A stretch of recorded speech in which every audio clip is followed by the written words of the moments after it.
El presidente Donald Trump firmó una orden ejecutiva para cerrar la frontera con México. Acusa una invasión hacia Estados Unidos. Además, ya hay un despliegue de 1.500 militares en la frontera con nuestro país. El Tribunal Electoral le ordena al Comité de Evaluación del Poder Judicial reanudar el proceso de selección de candidatos para la elección extraordinaria de jueces, magistrados y ministros. Las enfermedades del corazón se ubican como la principal causa de muerte durante el primer semestre del 2024, de acuerdo con las cifras difundidas hoy por el INEGI. Los homicidios fueron la octava causa de defunciones en el país. Y después de 430 días de cautiverio, los mexicanos Marcos Gómez Jerez y Arturo Alberto Zacarías Mesa, integrantes de la tripulación del buque carguero Galaxy Leader, fueron liberados hoy por las milicias hutíes de Yemen.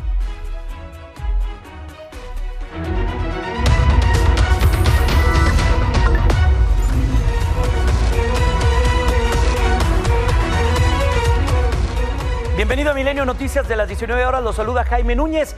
Gracias por el poder de su atención y también por permitirnos llegar hasta sus hogares esta tarde-noche y por supuesto también tenerle toda la información. Vamos con lo más relevante que ha ocurrido hasta este momento.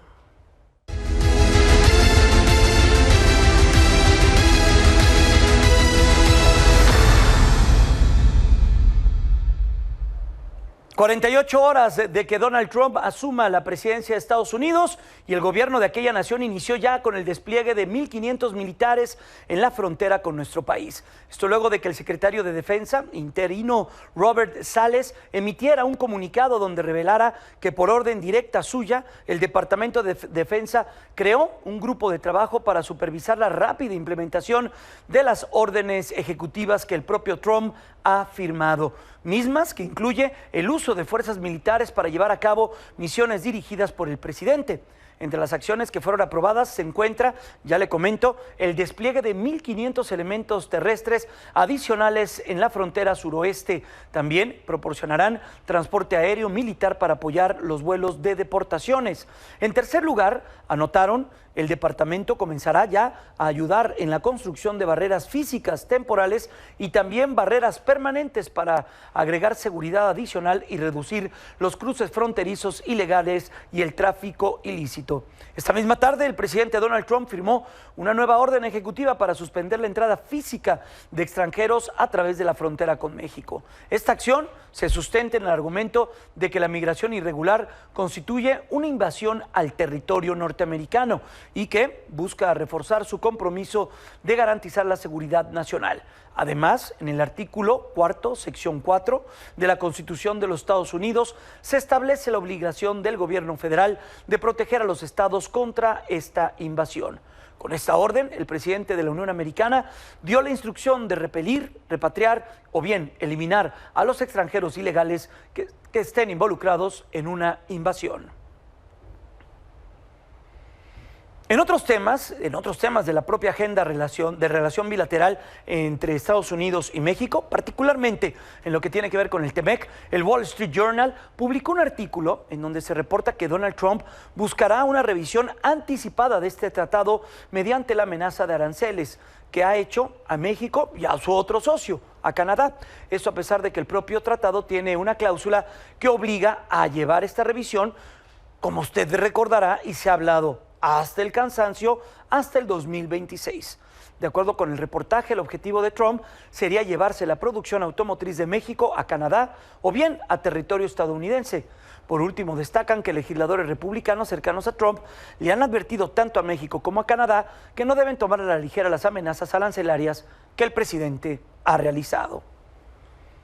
Y en estos temas, el Departamento de Estados Unidos, allá en la Unión Americana, ha emitido un comunicado donde deja en claro cuáles serán sus prioridades en la administración de Donald Trump, siendo la más importante que es frenar la migración ilegal masiva y asegurar la frontera. Añadió que ya no emprenderán alguna acción que promueva la migración masiva. Por último, dijo que en las relaciones con otros países se dará prioridad a la seguridad de la frontera con la Unión Americana. Y bueno, comencemos con los ecos que ha dejado la investidura de Donald Trump. Esta misma mañana la presidenta de la República, Claudia Sheinbaum, reveló que han comenzado ya con el diálogo con los nuevos perfiles, los nuevos personajes de la política norteamericana. A partir del día de ayer, pues inician ya estas conversaciones, que es en esta idea de que no hay comunicación. Y el día de ayer se estableció formalmente. Es la primera llamada del secretario de Estado, Marco Rubio. La primera que hizo fue a México y fue una llamada muy cordial. Ayer me informó el canciller y a partir de ahí pues ya se abre un proceso de pláticas entre ambos gobiernos. En tanto, el embajador de México en Estados Unidos, Esteban Moctezuma, dijo que los decretos de Donald Trump no son más que estrategias de negociación. Todo esto, los digo muy rápidamente, son temas objeto de una negociación, de sentarse en la mesa a decidir los detalles, y el canciller Juan Ramón de la Fuente, por instrucciones de la presidenta, está hablando con Marcos Rubio para poder iniciar un diálogo en este respecto. Así terminan estos días de inicio del nuevo gobierno y así empiezan grandes retos para México, que estamos seguros que nos debe de llevar a que después de todo ello tengamos una relación fortalecida, mejorada y sobre todo una soberanía totalmente firme en nuestra relación bilateral con los Estados Unidos. En tanto, la presidenta Claudia Sheinbaum no comparte la idea de que las redadas contra migrantes que ha impulsado el gobierno del presidente Trump. Por supuesto no estamos de acuerdo y para proteger a nuestros connacionales pues están los consulados, que el canciller pues está dedicado prácticamente la mayor parte del tiempo ahora a estar coordinado con los cónsules, y un equipo también para ver el tema de la atención telefónica, todos ellos, para el apoyo legal y en caso de que sean deportados o en caso de que quieran regresar de manera voluntaria, pues este apoyo que les vamos a dar. Vamos a conocer cómo se vive el ambiente en este momento en Texas. Son las 7 de la noche con 7 minutos, luego del anuncio por parte de Donald Trump de estas redadas en lugares protegidos como iglesias. Ayer lo veíamos, colegios, algunos otros centros, hospitales incluso. Liliana Padilla, has tenido muy de cerca historias pues, que involucran a paisanos, a mexicanos y también a gente indocumentada quizá de otras latitudes. Liliana, qué gusto saludarte. Muy buenas noches. ¿Qué tal, Jaime? Nuevamente, muy buenas noches. Te saludo desde McAllen y efectivamente entre todas estas decisiones que se han tomado en Washington y que tienen impacto aquí en la frontera está lo que tú señalabas justamente, esta decisión de que hospitales, escuelas e iglesias ya no sean pues un albergue o un lugar seguro para los migrantes. Esta es una decisión que tiene más de una década que venía sucediendo. Iglesias a lo largo de todo el país, incluso Nueva York o Chicago, mismo Massachusetts, estaban dando pues albergue, refugio a algunos migrantes que ya tenían órdenes de deportación. Recordemos el caso de Elvira Arellano, que pasó casi un año en una iglesia en Chicago, y esto era algo que se venía dando frecuentemente aquí. Ahora pues el presidente Donald Trump le ha puesto freno y con ello pues ha creado más incertidumbre ya a lo que ha venido sucediendo, esto de declarar emergencia nacional en la frontera, enviar a las tropas, todas estas medidas, pues bueno, ahora se le suman esto y la preocupación que genera entre las iglesias que,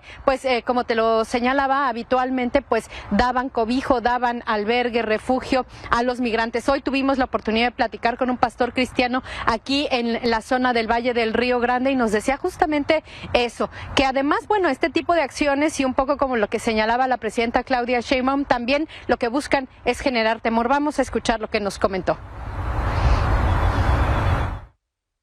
Muy delicado, verdad, yo no puedo hablar por todas las iglesias. Mi deseo es que las puertas de la iglesia estén abiertas para todos, inmigrantes de todo tipo. Y yo creo que ya depende de mucha sabiduría. Yo tal vez el pueblo busque una respuesta más acertada, pero es muy complicado todo esto. Mi corazón está ahí, pero tenemos que asegurarnos de que no una reacción va a perjudicar, ¿verdad?, toda la obra que podamos hacer en el futuro. Jaime, y es que efectivamente, como lo señalaba el pastor cristiano Ismael Flores, pues bueno, estas iglesias también ya están bajo el ojo del huracán, señaladas por el gobierno que no podrían proteger a los migrantes. Ya aquí en Texas hay un antecedente, algunos albergues, algunos refugios incluso habían sido señalados por el fiscal del estado, investigados en temas de impuestos, justamente señalados porque estaban traficando con personas. Ahora, pues bueno, ya se les impide a partir de esta decisión desde Washington que no sean refugio para los migrantes. Así las cosas en estos primeros días del segundo mandato de Donald Trump. Jaime. Escenario muy adverso, Liliana, para los migrantes. Hemos escuchado historias de lo que ocurre. Hoy tuve acceso a una de ellas en el norte de Estados Unidos, un migrante que tuvo una descompostura de su vehículo. Una patrulla llegó, le hizo la ayuda, le hizo el abanderamiento, pero llegó el sheriff y el sheriff sí le pidió sus documentos. Al ponerse nervioso, mandó llamar a las propias autoridades de migración y hoy el señor ya se encuentra en México rumbo a Oaxaca. Así esta historia, como tantas otras que seguramente se irán tejiendo en estos días, Liliana. Efectivamente, y pues bueno, bajo la lupa del gobierno, los migrantes, y pues cualquier infracción de tránsito ahora puede ser sujeta de una detención y consecuente deportación, Jaime. Sí, son temas muy sensibles para miles de personas. Cuídate mucho, Liliana, y gracias por esta información y comunicación. Muy buenas noches. Seguimos pendientes, buenas noches. Vamos a ir a otro punto de la frontera, ahora de la parte mexicana. Las autoridades allá en Coahuila, sí, las autoridades migratorias siguen en la alerta por las deportaciones masivas que está organizando ya desde que entró prácticamente Donald Trump. Vamos contigo, Sandra Gómez, tienen los detalles y qué es lo que ocurre en este sentido en Coahuila. Muy buenas noches. Hola, ¿qué tal? Muy buenas noches, Jaime, te saludo con muchísimo gusto. Bueno, comentarte que hace unos minutos pues se llevó a cabo una reunión precisamente en las instalaciones del Instituto Nacional de Migración con sede aquí en Piedras Negras, Coahuila, en el cual asistió el secretario de Gobierno del Estado, Óscar Pimentel, y el alcalde de esta ciudad, Jacobo Rodríguez, precisamente para empezar a ponerse de acuerdo en caso de estas posibles deportaciones masivas que hasta el momento te quiero comentar que no se han dado. La pregunta expresa precisamente con el secretario de Gobierno en ese sentido el hecho de que se han habido o no deportaciones, porque se habían estado observando durante todo el día de ayer y el día de hoy precisamente algunos camiones en el interior de las oficinas de migración, pensando que obviamente pues iban a abordar algunos de nuestros connacionales. Sin embargo, él precisó que no ha sido así en comparación con otros puntos de la zona fronteriza de México y de los Estados Unidos, en donde se han dado mucho más número de personas deportadas, sobre todo con nuestros hermanos los connacionales. Sino aquí específicamente en Piedras Negras, Coahuila, han sido de 30, que dice él que ha sido el número normal que por lo regular se dan. Así que bueno, desde el momento en cuanto se han dado estas deportaciones muy mínimas, dice él, no han querido ir a los refugios temporales que ya están acondicionados, específicamente aquí a una distancia de 112 kilómetros de esta zona fronteriza que es Nueva Rosita, Coahuila. Pero bueno, ¿qué te parece si escuchamos al secretario de Gobierno que le habló al respecto? Adelante. Entendemos que algunas declaraciones, digamos, alarmistas por parte del gobierno norteamericano causen inquietudes evidentes, es normal. Una serie de instrumentos legales que se deben de respetar. Hay, por ejemplo, una serie de arreglos locales que tienen que ver con la repatriación digna, todo lo relativo para que la deportación pueda ser ordenada, segura y digna. Esa es la situación. Es lo que le comento, no ha habido deportaciones masivas. Esperemos que no las haya, ¿no? Que se puedan respetar los instrumentos que en forma bilateral se han establecido. Bueno, pues es la realidad que se está viviendo en ese momento en esas zonas de la Unión Americana, junto con lo que está ocurriendo ya en la parte mexicana. Sandra, ya estaremos muy atentos. Hoy incluso la propia presidenta señalaba lo que dice la propia autoridad allá en Coahuila.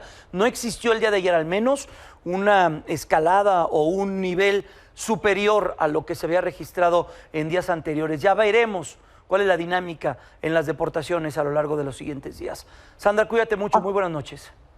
Muchas gracias y muy buenas noches. Y en más temas que tienen que ver con esta situación, durante su participación en el Foro Económico de Davos, la secretaria de Economía promovió el Plan México de la presidenta Claudia Sheinbaum. Además, sostuvo reuniones con empresarios de otros países. Entre las empresas con las que se sostuvieron reuniones se encuentran AstraZeneca, Sempra, Honeywell, de Coca-Cola Company, Unilever, Sanofi, PayPal, Uber, Ericsson, Visa, Mastercard, Shein, New Holdings, Novartis, Cisco, Coinbase, entre otras más. De ayer dábamos cuenta de la decisión de Donald Trump de sacar a Estados Unidos de la Organización Mundial de la Salud. ¿Qué significa esto para la salud mundial? Vaya, Estados Unidos es muy importante, es un país más, es un país miembro más de esta organización, pero sin duda es importante saber si esto tiene o no un impacto dentro de las políticas públicas a nivel global.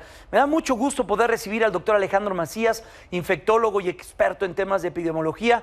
Qué gusto, doctor, ¿cómo se encuentra? Muy buenas noches. Hola Jaime, yo bien, espero que ustedes también y feliz año. Buenas Igualmente, doctor, privilegio enorme poder saludarlo.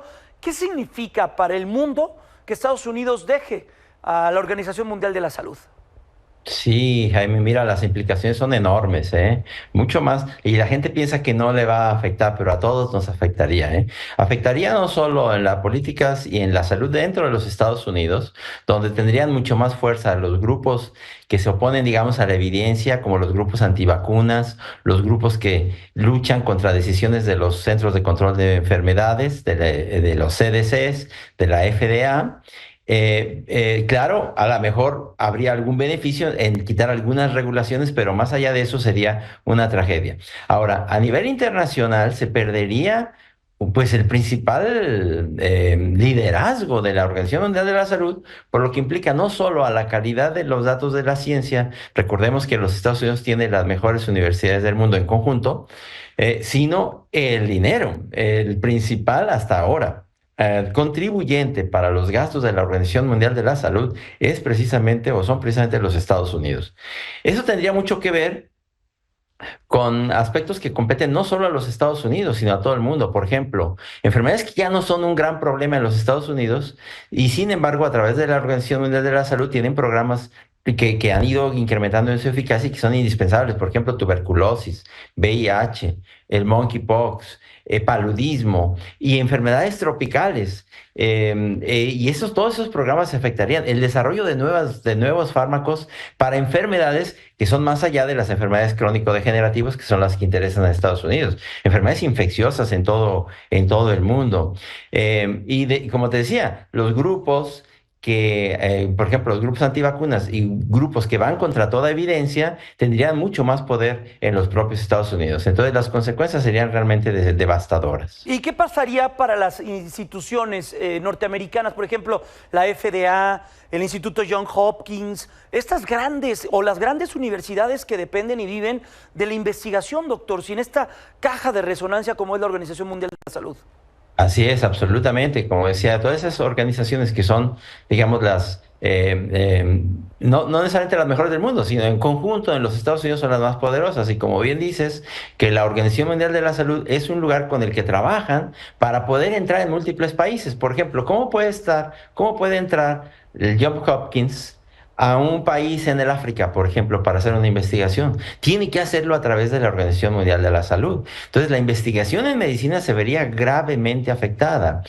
No solo estamos hablando de investigación de enfermedades tropicales, no, investigación en ciencia básica. Entonces, se perdería mucho, digamos, del liderazgo que tienen los Estados Unidos y en ese sentido las universidades y las organizaciones de los Estados Unidos en relación, digamos, con el liderazgo en la salud y en los problemas internacionales, no solamente los problemas que aquejan digamos, a los estratos económicamente fuertes en los Estados Unidos y en los países desarrollados. Ahora existe también un riesgo, doctor, que exista un corrimiento hacia esa tendencia, ¿no?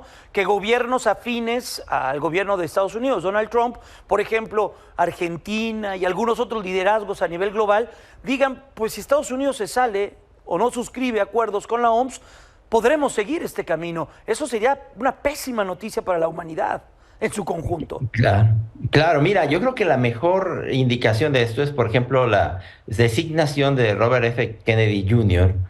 Para el manejo de la salud en los Estados Unidos. Estamos hablando de una persona que abierta y francamente dice cosas como que las vacunas causan autismo, que muchas vacunas deben dejarse de poner. Imagínate, o sea, si eso ocurre y dejamos eso en las manos de personas que no tienen ningún fundamento en sus decisiones, pues las consecuencias para la salud serían terribles, no solo, como dices, en los Estados Unidos, sino en países que, organizados con esta tendencia, ese corrimiento, como lo dices, podrían tener una grave consecuencia para la salud pública del mundo.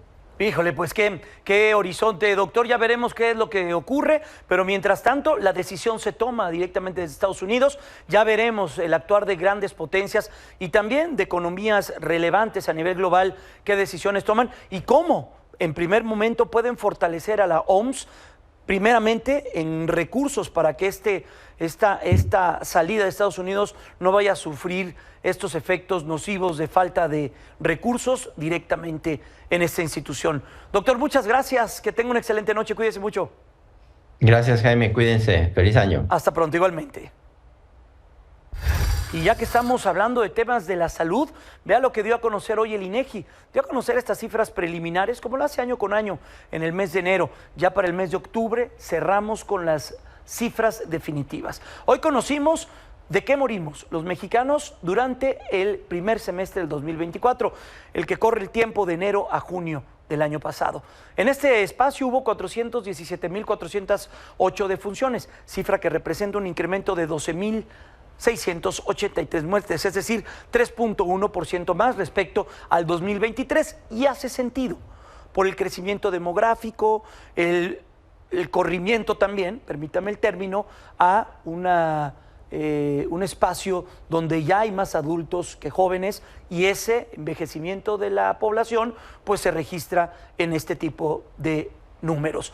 En ese mismo periodo, las enfermedades del corazón son las que causan el principal número de muertes a nivel global, con 100,710 casos.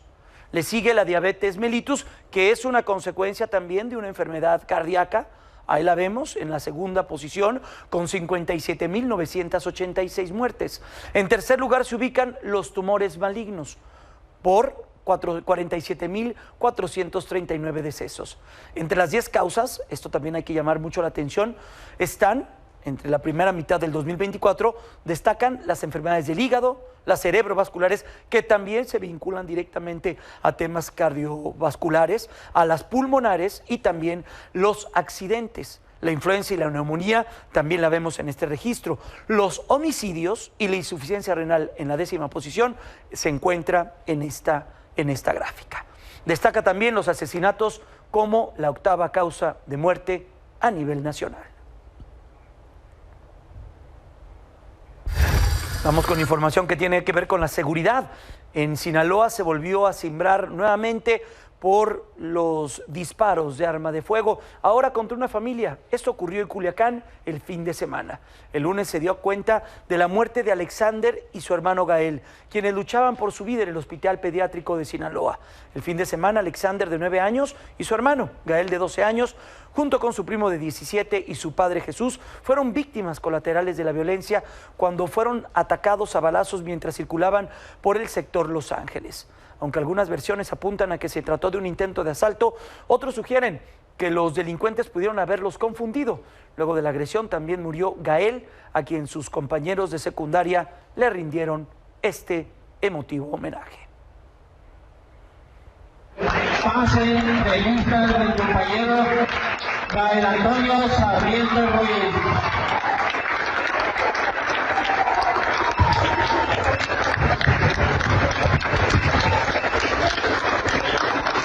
Gracias a todos por estar aquí. Hoy sus familiares y sus amigos velan a Alexander y a su hermano Gael. Se espera que haya una marcha para exigir justicia y que este caso, como tantos otros, no quede impune. Aquí en la capital de la República fue detenido Daniel Eduardo León Cifuentes, alias el Tiger, identificado como el principal operador financiero de la Unión Tepito. La captura sucedió luego de un operativo en la alcaldía Benito Juárez, en el que también se incautaron diversas dosis de cocaína, cristal y marihuana. Fue detenido en compañía de Jesús Israel Contreras Romero, de 46 años de edad, cuando la policía capitalina ejecutó una orden de cateo en la colonia La Moderna, donde también se aseguró un arma corta, un cargador y cartuchos útiles. El Tiger ya había sido detenido el 30 de octubre del 2018 junto con David García Ramírez, este sujeto conocido como el Pistache, quien fuera líder de dicha organización criminal. Y mire usted lo que ocurrió en la autopista Puebla-Atlixco, donde se vivieron momentos de pánico cuando varios automovilistas fueron asaltados de forma simultánea. La crónica es de Miguel Ceballos. Oye, a mí me pegaron y igual me pusieron también la pistola. Nos asaltaron con pistola. A mí me dijeron, fui la primera que me quitaron el celular y nos dijeron que si no dábamos el celular que nos iba a cargar la chingada. Entonces yo pues lo di y me eché para atrás. Yo logré ver que eran 4 personas. Venían vestidos de negro.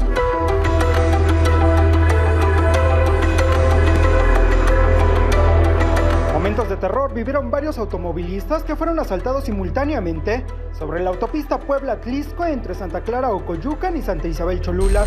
Alrededor de las 11 de la noche del martes, al menos 4 sujetos encapuchados lanzaron piedras y otros objetos a la vialidad para ponchar las llantas de los autos y obligar a los conductores a detenerse, para luego atracarlos a punta de pistola.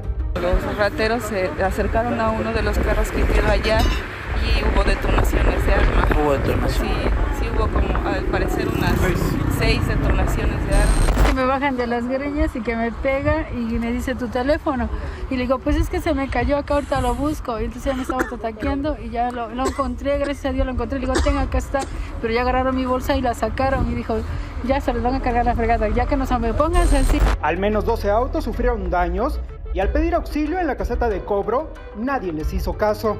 Y lo mismo pasó cuando exigieron ayuda a policías de Ocoyucan y Santa Isabel Cholula. Y nos respondieron que ellos no podían hacer nada y le dijimos, ¿pero cómo? O sea, dice, pues si me acaban de aventar una piedra y me acabo aquí de quedar parada a la altura de este kilómetro. Y le dijeron, no, pues yo lo único que puedo hacer es pasarte el número de una grúa, marcarle a la grúa y tú te arreglas con la grúa. A través de un comunicado, la Policía Estatal confirmó el asalto múltiple, pero afirmó que solo hubo 3 afectados. Añadió que desplegó un operativo en la zona, pero sin lograr detener o identificar a los criminales hasta ahora. En redes sociales, usuarios convocaron a tomar la caseta de cobro el próximo fin de semana para protestar por la inexistente vigilancia en la zona. Con imágenes de Héctor Rosas, desde Puebla para Milenio Noticias, Miguel Ceballos.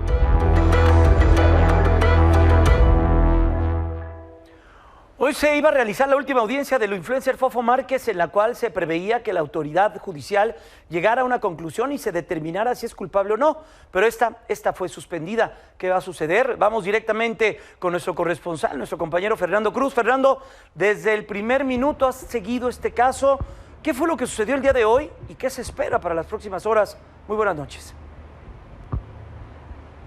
Jaime, ¿qué tal? ¿Cómo estás? Muy buenas noches. Efectivamente le hemos dado puntual seguimiento a este caso y es que el día de hoy, ya bien lo mencionabas, el juzgador iba a emitir un fallo condenatorio o absolutorio. Eso es lo que se tenía previsto. Sin embargo, también su defensa iba a presentar su última prueba testimonial, la cual iba a ser desahogada. Iba a venir a declarar la esposa del Fofo Márquez, Melanie Latanzi.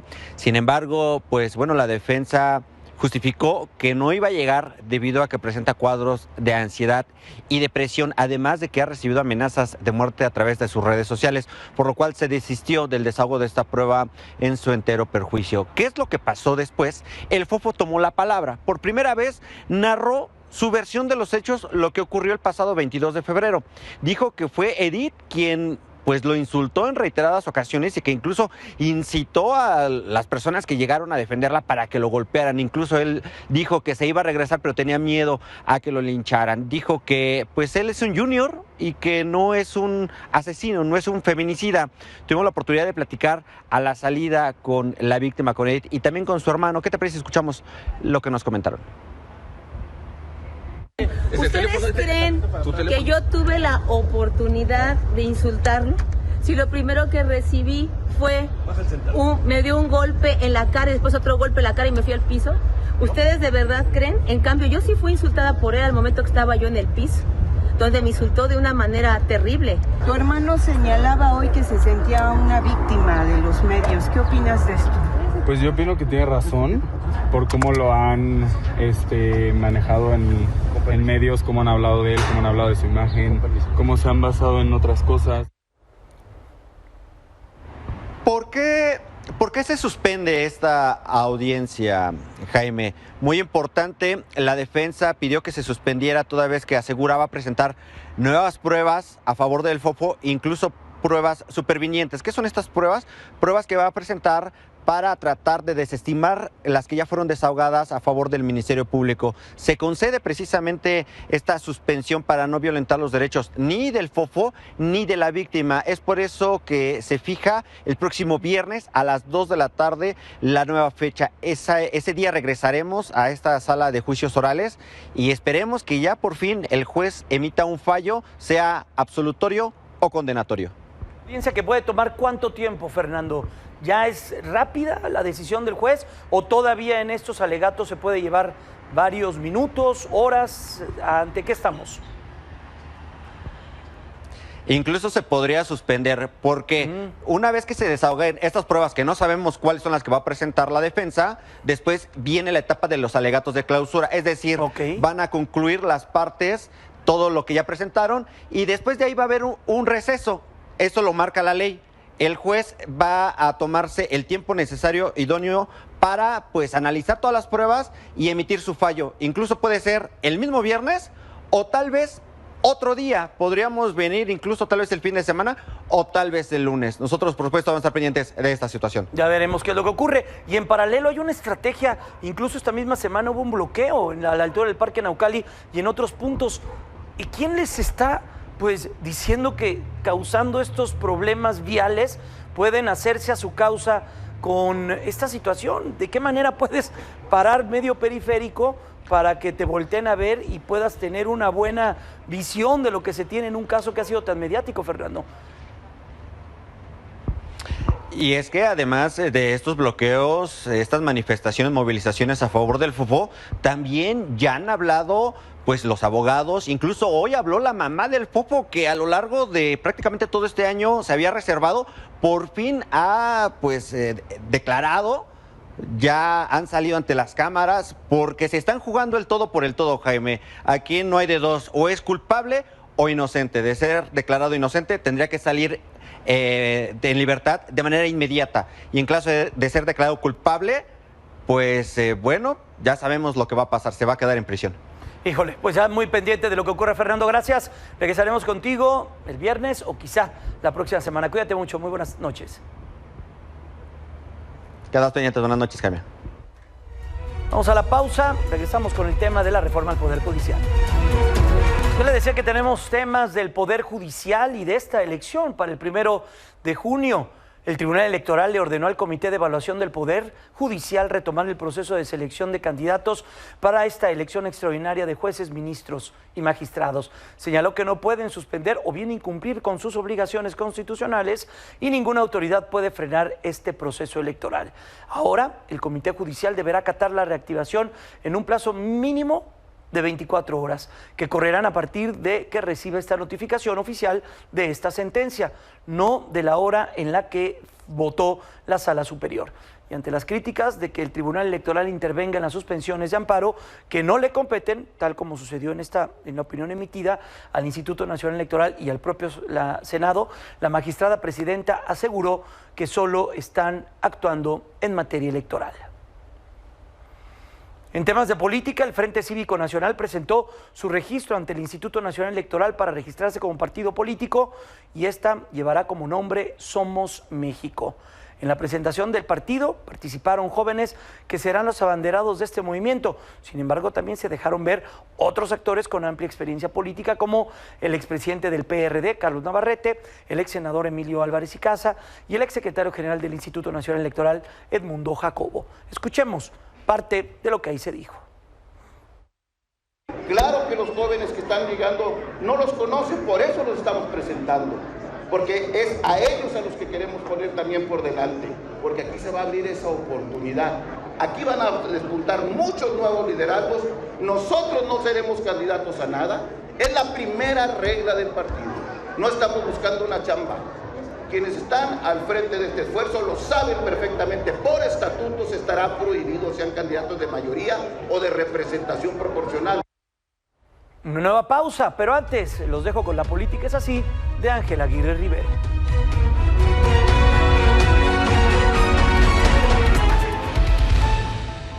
Buenas noches, estimados televidentes. Tú que tienes de Puebla y de Guerrero lo mucho que tu historia significa, no sé por qué te llaman Costa Chica, si es tan grande el amor con que te quiero. Rubén Mora Gutiérrez. Mario Moreno Cantinflas, uno de los íconos más grandes del cine mexicano, dejó una huella imborrable en Acapulco. En 1957 filmó El Bolero de Raquel, la primera película a color del cine nacional que capturó la belleza del puerto en la época de oro del cine mexicano. Con esta cinta, Cantinflas no solo inmortalizó a Acapulco, sino que lo proyectó como un destino internacional. El puerto no fue solo un escenario en su carrera, sino un lugar significativo en su vida personal. Su mansión frente al mar simbolizó durante décadas el glamour y esplendor que unía a las estrellas del cine mexicano con este paraíso tropical. En películas como Si yo fuera el diputado o El Padrecito, mostró su capacidad para abordar temas universales desde una perspectiva humilde, reflejando las luchas de los sectores más desfavorecidos. Su sátira política, como El diálogo del mago sobre elecciones, sigue vigente, mostrando su habilidad para desafiar al poder con ingenio. Hoy Acapulco le debe parte de su fama al legado de artistas como Cantinflas, que contribuyeron a posicionarlo en el mapa global. Sin embargo, el deterioro de su mansión y la falta de conservación de espacios históricos representan un desafío para preservar esta conexión. Cantinflas no solo marcó una época en el cine, sino que dejó una herencia cultural y emocional que sigue viva en los recuerdos de quienes visitan nuestro puerto. Su relación con Acapulco es un recordatorio de cómo el arte y el lugar se entrelazan para crear una historia. Hablemos de negocios. México abre el pabellón en Fitur 2025. La Secretaría de Turismo y su homólogo de España acuerdan estrechar lazos de cooperación. Ana Cari, ¿te acuerdas todavía? Yo hoy que leía y ponderábamos qué tema íbamos a abordar el día de hoy en el tema de negocios, ¿te acuerdas la polémica que se abrió de México, de Brasil? Lo veíamos tan lejos y ya estamos en enero y ya se está llevando a cabo la feria más importante de turismo a nivel global, donde México tiene una actuación preponderante y hay que hablar de ello. Ana Cari, ¿cómo estás? Muy buenas noches. ¿Qué tal, Jaime? Muy buenas noches. En efecto, hace un poco de tiempo, apenas hace unos meses, estábamos platicando sobre esto y de la importancia que tendría México y nos llegó la fecha. Ya hoy se inauguró la Feria Internacional de Turismo en Madrid, España, y México sí lo hizo con el pie derecho, con un stand totalmente renovado con el que va a mostrar hacia otros lugares del mundo y sobre todo de España los atractivos y las bellezas que tiene México, con el fin totalmente de atraer más turistas a nuestro país. México contará con un pabellón en esta edición de 1,078 metros cuadrados y se trata del espacio más grande para América. y además por primera vez tendrá un espacio de 543 metros cuadrados en el área, que tendrá una mayor afluencia de visitantes y donde se llevarán a cabo activaciones turísticas y de promoción. La inauguración, como cada año, corrió a cargo de los reyes de España, Felipe y Leticia, y el pabellón de México se inauguró por la secretaria de Turismo, Josefina Rodríguez Zamora, quien cortó el listón junto con la gobernadora de Quintana Roo, Mara Lezama. Entre los primeros frutos de esta edición, Rodríguez Zamora se reunió con el ministro español de Industria y Turismo, Jordi Hereu, con quien acordó estrechar los lazos de cooperación en materia turística. La secretaria también presentó la política de turismo del Gobierno de México basada en la prosperidad compartida a los directivos de la institución financiera española BBVA, mientras que la secretaria de Turismo de Nuevo León, Mari Carmen Martínez, dijo que aprovechará esta feria para promover el turismo europeo a propósito del Mundial de Fútbol de 2026. Esta feria estará durante 5 días con 9.500 empresas participantes de 156 países, con más de 880 expositores. En cuanto a México, participa con 21 estados y 93 empresas y tour operadores. Esto apenas comienza, todavía se prevén muchas más reuniones, foros, encuentros.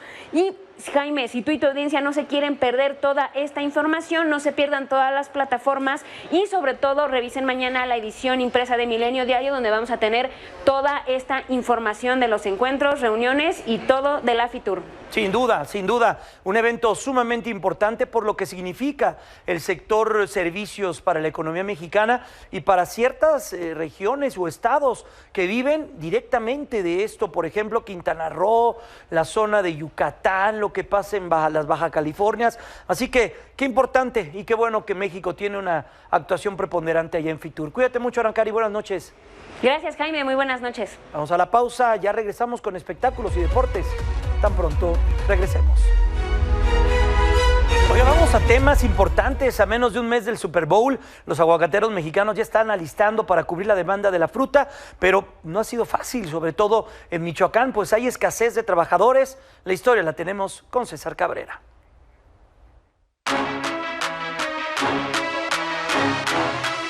Como siempre, el aguacate michoacano será uno de los protagonistas del Super Bowl. Antes de la final, el 9 de febrero, México envió a Estados Unidos miles de toneladas de la fruta. La demanda es muy fuerte. Esta temporada es la que más exporta aguacate en un determinado tiempo muy corto. Estamos hablando de que en esta temporada APEAM informó que va a aportar sobre 110,000 toneladas para el Super Bowl, para este evento. Cubrir la demanda no es fácil. Los aguacateros de Uruapan tuvieron que dividir sus cuadrillas por la falta de manos para cortar la fruta en las huertas, por una escasez de trabajadores. Sí, la logística ha sido pues fuerte. Tenemos que cumplir pedidos y lamentablemente no se han estado cumpliendo los pedidos adecuados por varios factores, pero principalmente es por la falta de gente que hay ahorita, por el exceso de la demanda de trabajo. A la par, el costo de los insumos y las condiciones climáticas afectaron las cosechas. Un margen que nos sale producir un kilo de aguacate entre 13 a 16 pesos por kilo, pero pues lo que es más difícil son el clima. Es algo que tú no puedes controlar. Es algo que no puedes controlar, porque dicen por ahí que la madre naturaleza va a hacer lo que tenga que hacer. En trabajadores, en fumigadas, en todo, más que nada también ahorita que se ha reflejado mucho en los combustibles de las maquinarias, que también han subido mucho.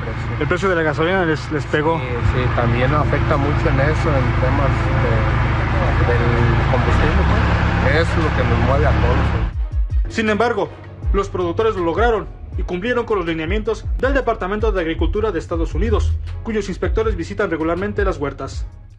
Más que nada lo que se trata de evitar son plagas y enfermedades. O sea, la presentación del aguacate debe ser una presentación limpia. Se maneja categoría 1, categoría 2, pero la idea es manejar pura categoría 1, que te indica que un aguacate debe de estar pues prácticamente limpio. Las 110,000 toneladas viajaron vía terrestre hacia McAllen, Texas, en 3 días. Desde Michoacán, para Milenio Noticias, César Cabrera. Mire, ¿El aguacate? El aguacate, el protagonista siempre. El actor el actor principal, exactamente. En el Super Bowl no puede faltar, ¿no? Y siempre hablamos de eso. Y qué importante, obviamente, por todo lo que hay detrás. El viernes ya estaremos platicando justo de todos los partidos. Por favor, Mine. Sí, porque van a estar buenísimos. Ya me dijiste tú, tu final adelantada. Mi final adelantada. Los Bills contra los Chiefs. Sí, guagua. Oye, pero ¿qué onda con Anselmi? Oye, ¿Qué nos dejó Ivette, muy buenas noches. Ivette, ¿cómo están? No, el aguacate es el protagonista. Nosotros acá platicando del aguacate. Sí, y ¿cómo estás, Ivette? ¿Todo bien? Muy bien. Que ahorita los de Cruz Azul no coman aguacate, por cierto, porque van a hacer tremendo coraje. Corajazo. Efectivamente se va Martín Anselmi, ¿no? El técnico de la máquina celeste de Cruz Azul. Hoy llegó, por lo que pudimos saber, llegó justamente con la directiva, les dijo, tengo esta propuesta y para mí es el siguiente paso en mi trayectoria, es decir, del Porto de Portugal. La acepta, obviamente, Martín la propuesta. Están muy enojados en la directiva de Cruz Azul, porque aunque ya había algunos rumores, Jaime y Ivette, de que desde noviembre los representantes de Martín Anselmi estaban hablando con la gente del Porto, no veían nada claro, ¿no? En cuestión en Cruz Azul. Para ellos iba a seguir, ¿no? Y tiene contrato firmado. Por cierto, la cláusula es arriba de los 4.5 millones de dólares, la cláusula de rescisión de contrato de Martín Anselmi. En Portugal están dispuestos a pagarla. Y bueno, si no estuvieran dispuestos y si algo pasara y si se cae la negociación, Cruz Azul de todos modos no quiere volver a saber de Anselmi. Están muy molestos con todo lo que se trabajó hoy. Pues bueno, justamente Martín estuvo en las instalaciones de la Noria, hizo el entrenamiento normal, es su último día, ¿no? Por lo que tenemos entendido, mañana ya viajaría, pero malas las formas, ¿no? Es el segundo técnico en un corto plazo que le dice adiós a un proyecto en el fútbol mexicano después de Fernando Gago con Chivas, ¿no? Dos instituciones que para México son grandes, ¿no? Cruz Azul y Chivas, y que pues me parece que no están respetando esa jerarquía. A ellos les interesa venir a un proyecto, lo ven como un trabajo, ¿no? Como un negocio, y si alguien les ofrece más, pues simplemente creo que les vale esa parte, perdón por la palabra, pero exacto, la cláusula de rescisión, es que ¿sabes qué? A ver, la de Gago decían que era muy chiquita la cláusula de rescisión de contrato, esta es de arriba de 4.5 millones de euros, o sea, no pues está es mal. Que, a ver, si el club le pone una cláusula, a ver, si se llevan a Ivette van a pagar 5 millones de dólares, y si hay alguien que los paga, pues adelante. Claro, pero ahí también, a ver, mucho se hablaba, viene el tema de el técnico como profesional, ¿no? Determinar un proyecto. También hay que entenderlo, ¿no? Esto es un negocio, el trabajo es un negocio, también ellos lo ven por ahí, y al final de cuentas, siendo extranjeros, pues tampoco están tan metidos, ¿no? Hay que decirlo con los equipos, para ellos es llegar y hacer un trabajo.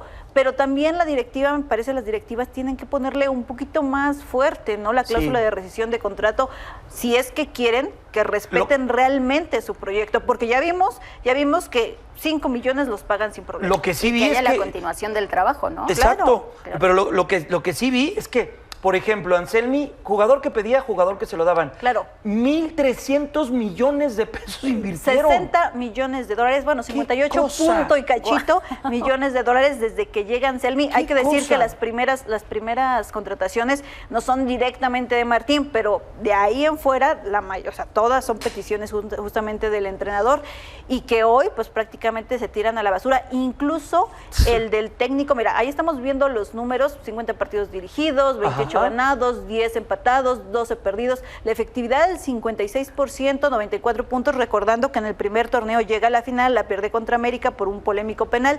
Después en semifinales pues es cuando los echa justamente a América, pero no había tenido malos números, ¿no? Y me parece que ha tenido un gran equipo, había jugado muy bien este Cruz Azul, ilusionaba, y bueno, al final pues termina esta era, y como lo decías, la directiva le da todo a Martín Anselmi y hoy decide y determina irse. Incluso el polaco que viene ya en camino hablaba mucho sobre, se hablaba mucho sobre si sí llegaba, si se caía esa negociación. ¿Por qué? Porque era justamente una contratación de Martín Anselmi para esta temporada. Veremos qué es lo que pasa. Por lo pronto se habla mucho, la directiva no ha dado una postura, se habla mucho de que Vicente Sánchez, que es técnico de la Sub-23, sería por ahora el encargado, obviamente, de dirigir los entrenamientos y demás, y veremos, porque hay varios técnicos ahí. Diego Alonso decía, ¿no? Diego Alonso, Renato Paiva también, o sea, dos de los entrenadores que quiere Cruz Azul. Vamos a esperar, porque pues obviamente esto fue repentino también para la directiva de la máquina. Pues que te traigan Efraín. Ya no tiene club Dicen allí. que no, ¿eh? A mí me encantaría. la canción. ¿Y sabes qué, Jaime? Yo creo que Efraín sí debe seguir en el fuera del fútbol mexicano. Bueno, es un reto y ojalá y lo logre. ya vamos a ver qué es lo que ocurre. Gracias, Mine. Buenas noches. Gracias. Oye, mi querida Ivette, ¿cómo estás? Muy contenta. También con mucha información muy buena. Con mucha información importante, porque el día de mañana ya se anuncian los nominados al premio wow. Oscar. Habían tenido pues esta situación de los incendios y que habían pospuesto en 2 ocasiones la fecha. Finalmente, pues mañana se va a realizar este anuncio de los nominados por parte de la Academia de Artes y Ciencias Cinematográficas de Hollywood. ¿Qué se espera? Pues por supuesto que estén nominadas películas de las cuales ya hemos hablado aquí, como es el caso de Emilia Pérez, Un completo desconocido, Cónclave, Wicked, Anora, The Brutalist. Son esas historias que han estado presentes en nominaciones previas como el Globo de Oro, el Sindicato de Actores, el Sindicato de Productores, que básicamente lo comentábamos en alguna ocasión, son los sindicatos los que están marcando la pauta de lo que podremos ver como nominados y futuros ganadores del premio Oscar, porque finalmente el Sindicato de Actores es el que concentra la mayor cantidad de agremiados. Y por otro lado, el de productores, normalmente quien gana mejor película o producción ahí es quien gana el Oscar a mejor película. El año pasado sucedió con Oppenheimer, ganó productores y eventualmente pues obtuvo el premio Oscar, ¿no? Así que pues ahí está, en una agenda bastante sensible por el tema de los incendios en California. De hecho, el día de hoy la Academia envió a sus agremiados un comunicado de prensa en el que estaba justamente explicando que pues se va a honrar a la ciudad de Los Ángeles como esa ciudad que ha dado cabida a una industria tan importante alrededor del mundo, pero sobre todo convirtiéndose en esa ciudad de los sueños, ¿no? Claro, claro. Así es como la van a reconocer. Entre otras cosas, pues anunciaron también que no van a estar tan concentrados en la ceremonia en el tema de los musicales en vivo, sino en reconocer a los compositores y a los autores de estas canciones. Híjole, va a estar súper emotivo entonces. Sí, la verdad es una cuestión muy solemne respecto a todo lo que está pasando. Es una ciudad en reconstrucción y pues se espera eso de la mayoría de las premiaciones, así que por un lado la ceremonia que va a ser el 2 de marzo se está planeando de esta forma y por otro, pues para mañana los nominados van a estar buenas las listas por ahí, porque sabemos que Emilia Pérez pues ha generado controversia alrededor de básicamente nuestro país es donde ha generado esa controversia, porque es como contradictoria esta parte, ¿no? Tan pues controvertida en México, sin embargo, está en todas las nominaciones importantes en Hollywood. Así que vamos a ver qué pasa el día de mañana. Estaremos... Y bueno, pues quiero invitarlos también a que nos sigan mañana después de los... ¿A partir de qué hora? A partir de las 7:30 vamos a estar compartiendo todo lo que tiene que ver con este anuncio de nominados. Perfecto. Y ahí veremos qué pasa. Y también seguir tus redes sociales. Seguramente ahí también vas a estar haciendo comentarios. Mis compañeros de M2 dándolo todo por el Oscar. Bien, muy bien, Ivette, gracias. Y mañana atentos, ojalá podamos hablar en la semana de esto. Gracias, Ivette, gracias, Benelín. Buenas noches. Buenas noches. Mañana aquí a las 7 de la noche.